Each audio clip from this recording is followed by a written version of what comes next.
Sit down. Two goals. Speaking of money, speaking of Tony Khan, let's get right into it, man. The salt of the earth, one of the pillars of Mm. AEW, one of the hottest heels in the game. Too cold. Shoot or work.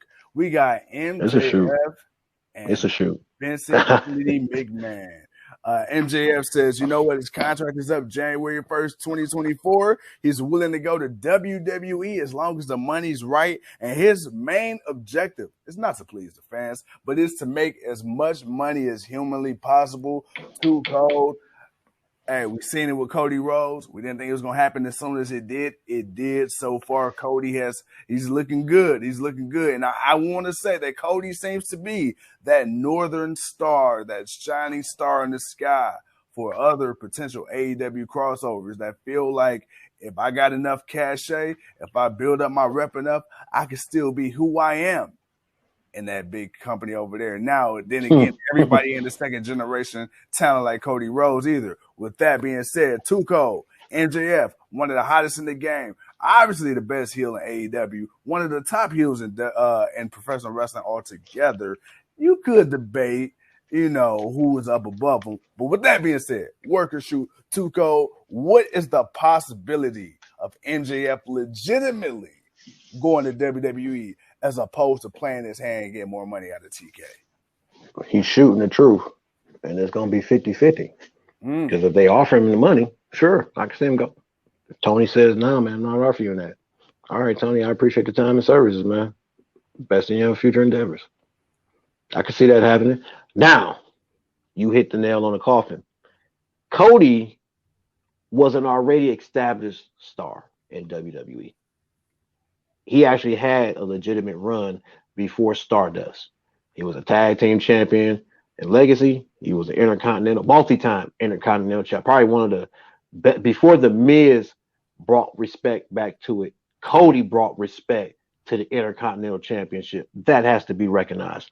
Because I'm sorry, dashing Cody Rhodes was my ish. Just the arrogance, the little stash. Man, I don't know. It worked. It worked. But obviously, because of his list, it hindered him on a lot of promos and how Vince felt about him pushing him higher. He leaves, comes back. They have a hot tag team kind of thing going on, and then all of a sudden he becomes Stardust. And we know the rest of the history of that. He leaves. He proves that he's a main event player. 3 years on the independent scene, 3 years in AEW. He comes back. The door was always open for him because of his name and who he is. If MJF is not worried about the quality of his work, but more of the money he can make being entertaining, then yes, I could definitely see him going to WWE. The problem is, what kind of character can he be?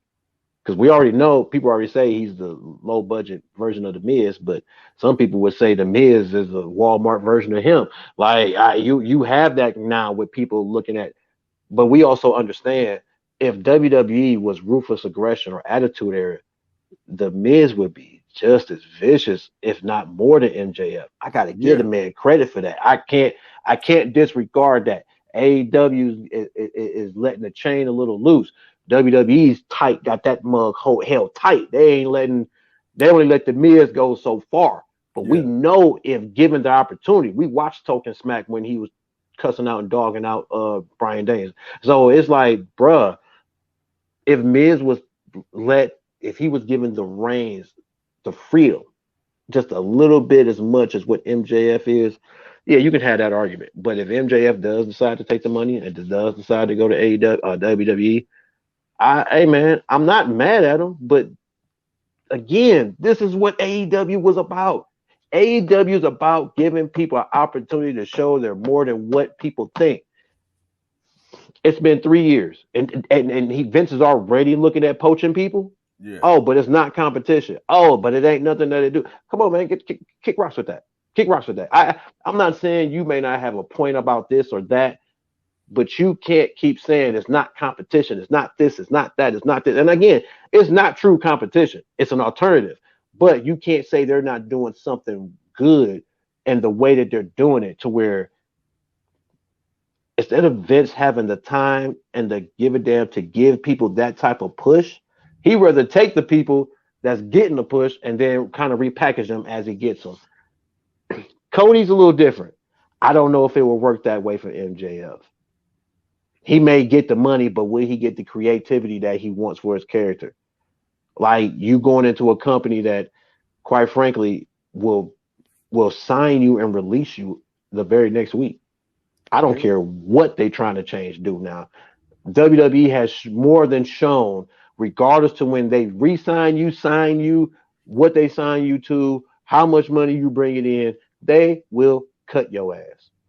Yeah, I mean, Bray Wyatt, who was a top merch seller, and they let his ass go. I'm like, ooh. So right. So I mean, but you know, again, if MJF is, but I don't buy that he doesn't care about not pleasing the fans, but he cares about his work. And if he's not being true to who he is, if he's a watered down version of what he is in AEW, I can't see that working. I don't see that working for him. I at all. Like the minute the Miz rips into his ass and he can't come back the way he wants to, or he says something and Vince he gets heat for it, it's a wrap. It's a wrap. So yeah, get your money, but understand you getting your money, you're leaving a pro wrestling company to go entertain. They're gonna do some wrestling, but you're mainly gonna entertain. And when you look at MJF, some people will say he's a better entertainer than wrestler anyway. So it kind of fits together, but we'll see, man. We got a whole year and a half, 2 months, about a little year and a half to find out. So I hopefully in that time AEW will get the confidence they need and the company, the TV company, they'll know they'll continue to grow and get better. And yeah, man, we'll see, man. All right, with that being said, I can't see him we getting ready to tune into AEW Wednesday Night Dynamite. With that being said, ladies and gentlemen, thank you once again for tuning in to another episode of Generation Wrestling Podcast, the Shoot from the Hip News and Rumors Report. With your boy, man, the 28-year-old piece of gold. He is too cold, and we'll see y'all when we see you. Peace.